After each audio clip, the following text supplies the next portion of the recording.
Today I am running cable in one of my favorite environments, Pre-Drywall. This is always so much easier. What's even better is they have ran conduit for me for each of my cables. Got a conduit here, here, and I'm going back to this room and there's already 2 J boxes and hard conduit ran for me. I've got an open ceiling, so this is one of those awesome jobs. So I'll let you watch along while I do it.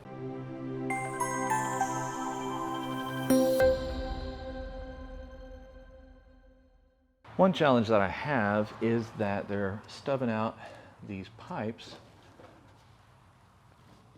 up into a place where I can't go straight up into the ceiling, which is not a big deal. I'm just going to use this cavity here, and I'm going to come back and I'm going to go up this stud and over in the attic ceiling. That way I have something to mount the cable to, so it's not just laying loose across the floor. The first thing I'm going to do is go up top and drop all the cables down that I need. And I should be able to see most of them from where I'm going. There's another one, but I'm going to mark my spots so I know that if I look down from the ceiling that that is the spot I need to drop my cable.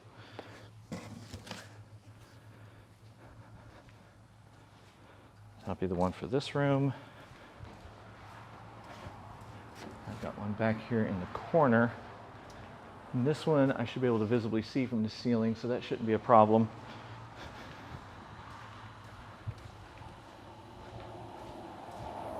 I've got a couple here in the front. There's this one, and that I should be able to see from the ceiling, so I'm just gonna have to walk across the studs there. And same thing here. Got one on this back external wall, and I should be able to see that. I'll be able to get, the floor goes right over to that. So I'll be able to drop that pretty easily. This is a 13 cable run, but the nice thing is we're doing like 3 in this one, 2 in this one, and then 2 in each one. So in truth, I'm just running 1 drop, 2, 3, 4, 5, and 6 in the back. So I've only really got 6 actual drops to deal with. So I know that I'm in this cavity and I'm in this cavity. So what I'm going to do is start off with getting my cables down. So I'm going to use gravity for my friend. And then I'm going to tack things, bring the cables together, and I'm going to tack them up and over because I've got to go back here where our IDF is. So I don't want it across the floor because they're going to use this for storage. So I got to make sure that I've got everything suspended over the top. Anytime you're doing a cabling job, you want to document how much cable you're using. So you always want to mark your boxes with the start, and when you're all done, you'll look at what the ending cable marker is, subtract the 2, and you'll know how much cable you used. All right, 298. That one is already marked. I typically mark my boxes when I'm done. I'm just verifying before I get started. 354, that one's right. 308, and that one's right. So I'm good to drop these. So we're running 3 cables to that box. We're gonna run 2 to the box that's under here. 282, that one needs to be updated. And that one is correct at 278. So all my starting points are good.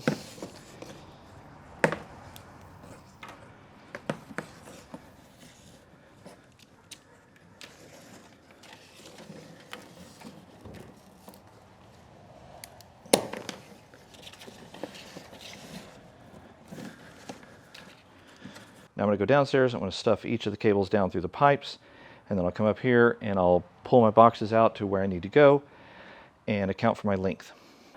Whew. It's like 20 degrees cooler down here than it is up there. All right, so there's my cables that I've dropped down in the cavity. As you can see, I've got my pipe here, so I've got my cable down in the same cavity. So I'm just going to run that over the header there. And same thing here, I've got my pipe, and I'm going to run this down through that header. Since these are brand new empty pipes, shouldn't have to do anything special. The cable should just go straight through.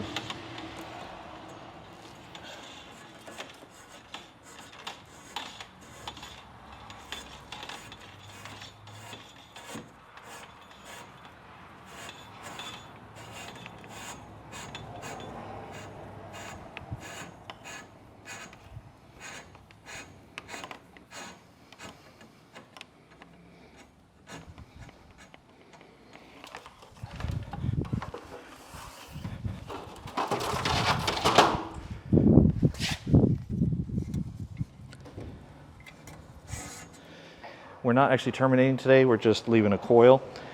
So you guys want to check your scope of work and see if the client requires a certain length of coil. Okay, so they want a 3 to 5 foot service loop. I'm going to pull out enough so there's room to work with here, and then up over the top side I'll make a service loop. I mean, that should be enough for a tech to be able to terminate. And I'll pull this loop back up and I'll make a loop up where it's accessible in the attic. It's not going to do any good to make a loop down here because this is all going to be drywalled in. I did make one mistake. I've got to be over this beam. You got to think about where the drywall is going to be, and it's going to go up here, so I can't have my cable out here.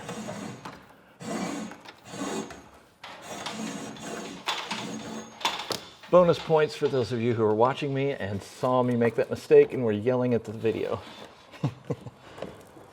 Now we go back up in the attic and we work on the other ones. I'm going to get all my cables in the position they need to be in.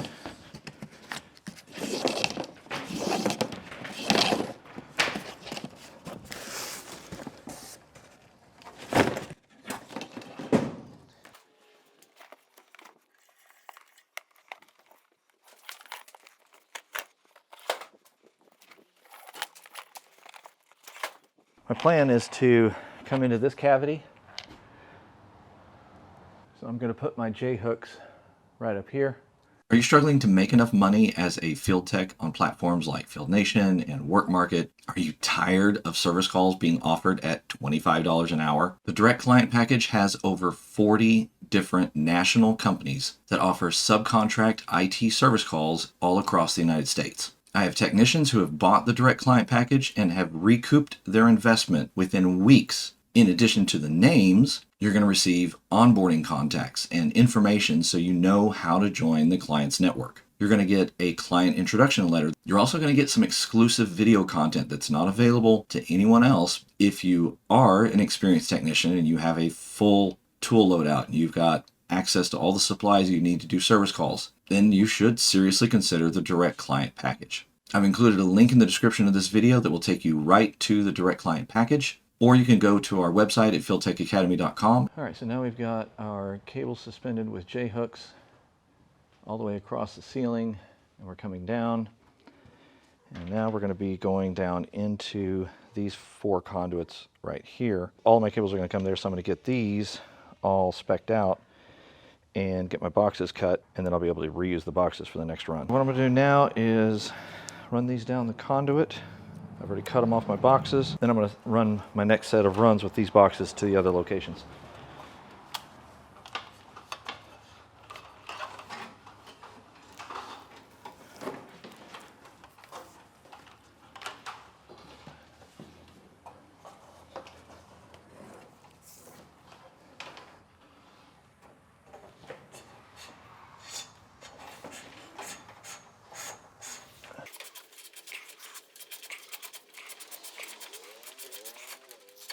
Now I want to pull all the slack through.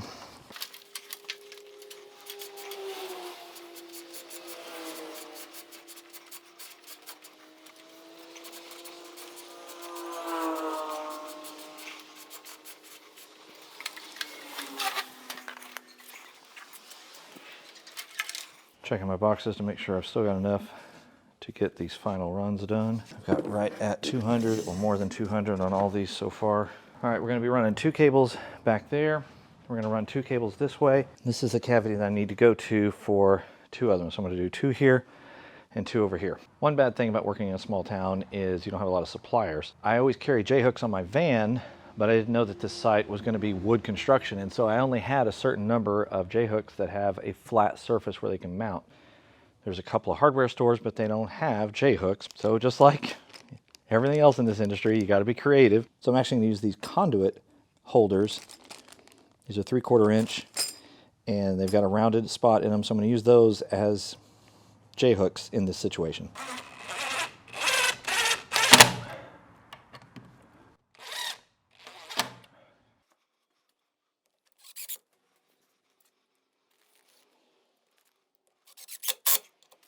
Obviously, it's a lot nicer to use J-hooks, but we will improvise and make it work.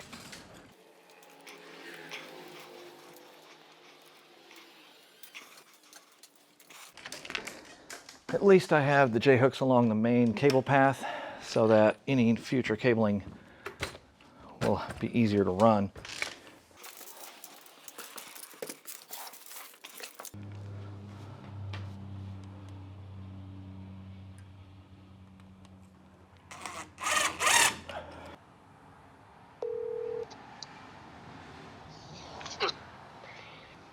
Hey, it's Michael out at Langley. Hey, it's Travis. How's it going? Okay. Hey, on the BAC, you know, we've obviously got the 2 J boxes with the 4 pipes.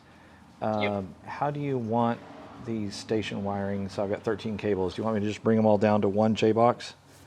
So you can bring them down. You can bring them down to both. You can have all. You have all. Both those boxes and conduits are all for you to use. So you can bring down however you would like. You can do almost 3 in all of them. I think so. Yeah, you can use both those boxes and fit all the cable you need. All right, perfect. That'll work. Thank you. Thank you, sir. All right, fun little trick. Touch your skin to the conductors.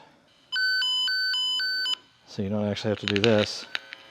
See how that's kind of hard to get a tone off of that? But if I just touch it like that,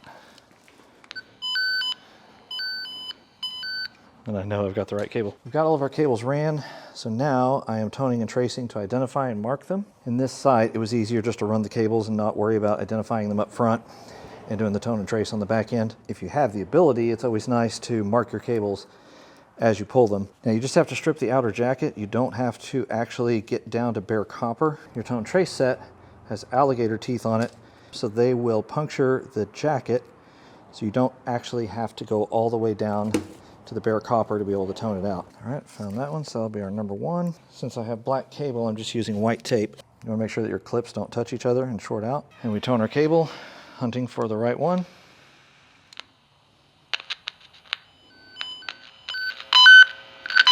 Sometimes you have to wiggle it around a little bit. So, all done, 13 cables. Went in and marked them with the white tape, black Sharpie, and coiled all of them up at each wall plate jack. The customer just wanted to leave them until the building was finished up, and then we would come back and terminate them later on. Hope you enjoyed this video. If you got value out of it, please like the video and subscribe to the channel. Here's the final at the D-mark where I brought all 13 cables down these 4 conduits, and it's ready for the drywall to go up, backboard, and then I left enough slack so that in theory we should be able to reach anywhere in the room depending on where they're going to put the backboard. And as always, let's get you out in the field making money. I'll see you in the next video.